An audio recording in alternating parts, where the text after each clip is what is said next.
ہاتھوں کی جانب سے پیغام ایک ملتا ہے شریف خاندان کو IMF کے ساتھ ڈیل منظور ہو جانے کے بعد، یعنی کہ باقاعدہ طور پر جب مطالبات مان لیے ہیں تو اب جناب معاملات جائیں گے الیکشن کی طرف، جس سے نون لیگ چاہ رہی تھی بچنا، پیپلز پارٹی نے کرنا شروع کر دی تیاریاں، اور اب اس بات کا دباؤ خفیہ ہاتھوں کی جانب سے بھی کہ اگر آپ ڈیلے کرنا چاہتے ہیں تو اتنا کر سکتے ہیں کہ وقت سے پہلے اگست میں اسمبلیاں توڑ دیں، ملا فضل الرحمان والی وہ تجویز اور معاملات کو اکتوبر کی بجائے نومبر کے مہینے کے اندر الیکشن کے لیے نمٹا دیں، اب جس سے بچنے کا کوئی راستہ نہیں ہے نواز شریف کے پاس، اور جس کے بعد اس وقت شریف خاندان کی دوڑیں لگ گئی ہیں، اس کی تفصیلات آپ کے سامنے رکھیں گے۔ شہباز شریف نے نون لیگ کے قائد نواز شریف سے تقریباً 2.5 گھنٹے کی جو ہے وہ ملاقات انہوں نے کی ہے، اور لندن میں انہوں نے ملاقات کی، اور پھر انہوں نے بعد میں میڈیا سے بات چیت کرتے ہوئے کہا کہ نواز شریف صاحب کا علاج ہو رہا ہے، ہمیشہ کی طرح جھوٹ، اور کہا کہ وہ پھر ٹھیک ہیں، اور اتوار کی صبح اب لندن سے دبئی پہنچنے کا امکان ہے ان کا، 3 سے 4 دن وہ دبئی میں قیام کریں گے، پھر یہ کہا جا رہا ہے کہ وہ وہاں سے دبئی سے سعودی عرب جائیں گے، حج کی ادائیگی کا کہا جا رہا ہے، لیکن شریف خاندان اس دوران جو کچھ معاملات نمٹاتا ہے، ماضی میں ان کی تو جو ہے وہ تاریخ رہی ہے۔ پھر شہباز شریف نے یہ بھی اشارہ کیا تھا کہ نون لیگ کی رہنما مریم نواز بھی آج جو ہے وہ لاہور سے روانہ ہو جائیں گی، اور اس کے بعد پھر کچھ اس قسم کی خبریں بھی جو ہیں وہ سامنے آئی۔ وہ خبریں تھیں جناب مریم نواز کے متعلق کہ مریم نواز بھی جو ہیں وہ بھی پہنچ گئی ہیں، جناب نواز شریف لندن سے دبئی پہنچ گئے ہیں، اور جو مریم ہیں وہ پہلے سے امارات کے اندر موجود ہیں، وہ بھی وہاں پر جو ہے وہ دبئی میں پہنچ گئی ہیں، 3-4 روز وہاں پہ قیام کریں گے، پھر سعودی عرب جائیں گے۔ نجی دورہ قرار دیا جا رہا ہے، لیکن معاملہ کچھ یوں ہے کہ وہاں پر ہونے جا رہی ہے باپ اور بیٹی کے درمیان اہم ترین ملاقات۔ اس سے پہلے شہباز شریف بھی ملاقات کر چکے، ذرائع یہ بھی کہہ رہے ہیں کہ مریم نواز شریف کے ساتھ سعودی عرب بھی جا سکتی ہیں، وہاں بھی ان کی ایک بین الاقوامی شخصیت کے ساتھ ملاقات ہو سکتی ہے، پیغام رسانی وہاں پر بھی ہوگی۔ لیکن اس ملاقات کو، جو کہ اس ملاقات سے پہلے شہباز شریف کی نواز شریف کے ساتھ تقریباً 2.5 گھنٹے کی ملاقات ہوئی، اس ملاقات کو بھی اہم قرار دیا جا رہا ہے۔ سوالات بھی اٹھ رہے ہیں کہ چچا بھتیجی اور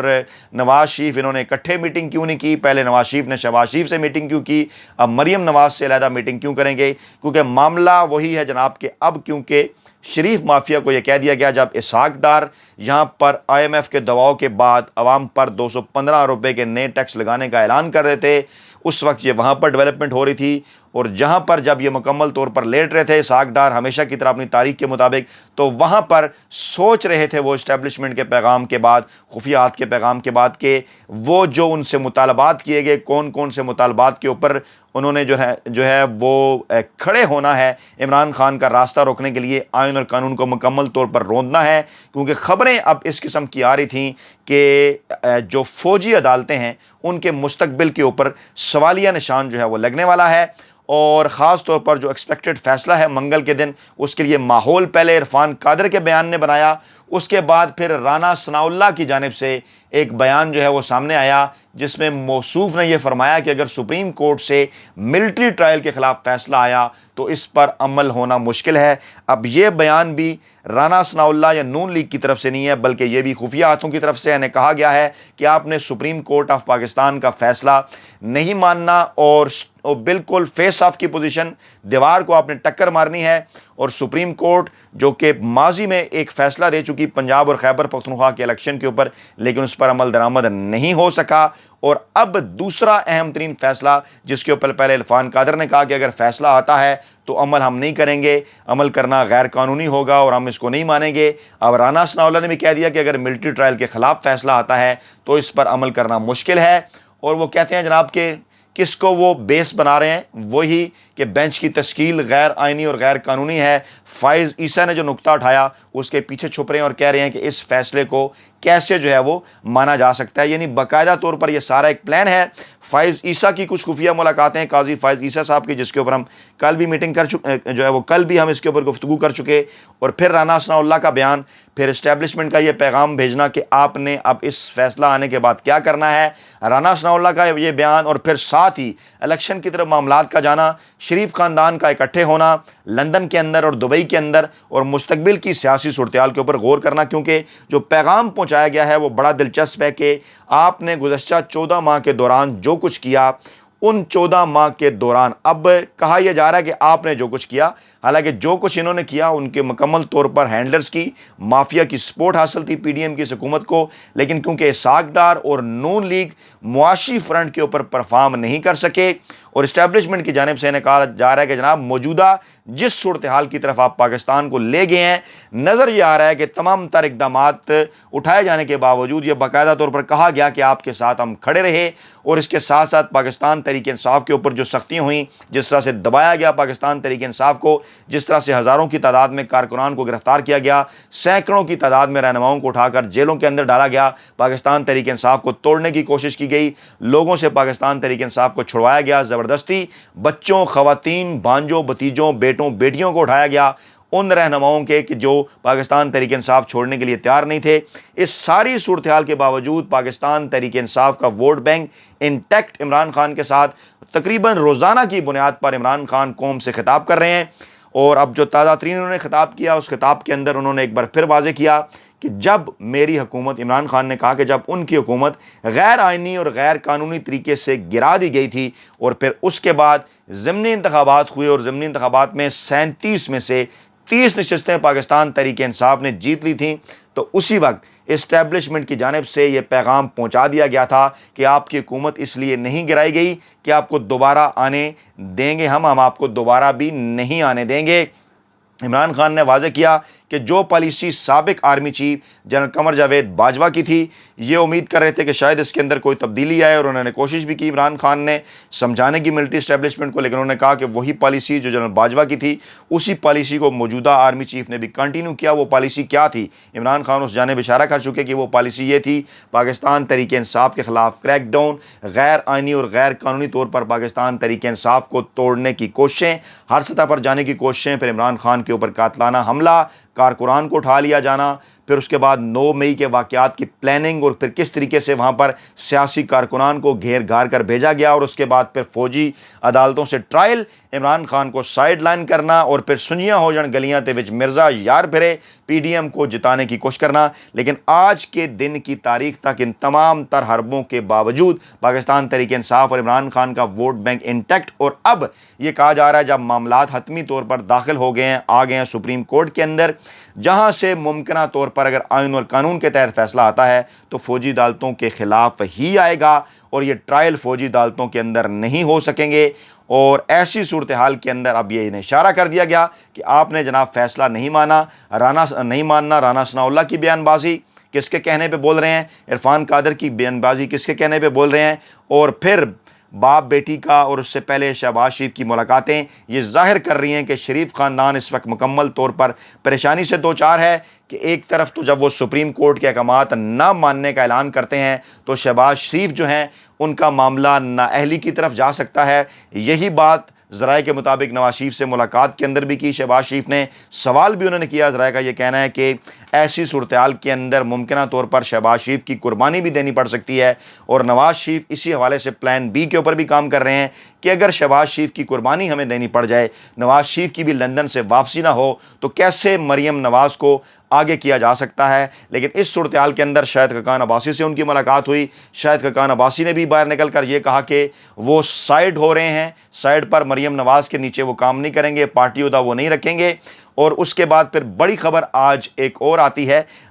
اس دن خاص طور پر جب آئی ایم ایف کے ساتھ ڈیل فائنل کرتے ہیں اسحاق ڈار، چوری چپکے، اور اس کے بعد پھر آ کر لیٹنے کے بعد آ کر جو اعلان کرتے ہیں، کیونکہ کل کے دن تک یہی کہا جا رہا تھا کہ نہیں جناب ہم کوئی مطالبات نہیں مان رہے اس کو، اس لیے چوری چپکے میں کہہ رہا ہوں۔ آج جب یہ اعلان ہوتا ہے تو پھر رات کے پہلے خبر آتی ہے، اور اس کے بعد یہ کنفرم بھی ہو جاتی ہے۔ کیا کنفرم ہو جاتی ہے جناب؟ سابق وزیر خزانہ اسی حکومت کے نون لیگ کے، جنہوں نے پہلے شاہد خاقان عباسی کے ساتھ کام کیا، پھر شہباز شریف کے ساتھ کام کیا، انہی کے ذریعے حکومت چلانے کی کوشش کی، مفتاح اسماعیل، انہوں نے نون لیگ سندھ کے جنرل سیکرٹری کے عہدے سے استعفیٰ دے دیا، اور اس کے ساتھ ساتھ انہوں نے یہ بھی کہا کہ میں انتخابی سیاست کے اندر سرگرم نہیں رہوں گا۔ یعنی پہلا ایسا استعفیٰ جس کا پیٹرن تحریک انصاف کے استعفوں کی طرح نظر آیا، لیکن یہ معاملہ دوسرا ہے۔ احسن اقبال کے نام انہوں نے خط لکھا، انہوں نے کہا کہ میں تمام پارٹی کمیٹیوں سے عہدوں سے مستعفی ہو رہا ہوں، اور میں مشکور ہوں پارٹی کا اور حکومت کا کہ مجھے وہ میرے اوپر ٹرسٹ کرتے رہے. نواز شریف اور شہباز شریف نے میرے ساتھ مہربان رویہ رکھا,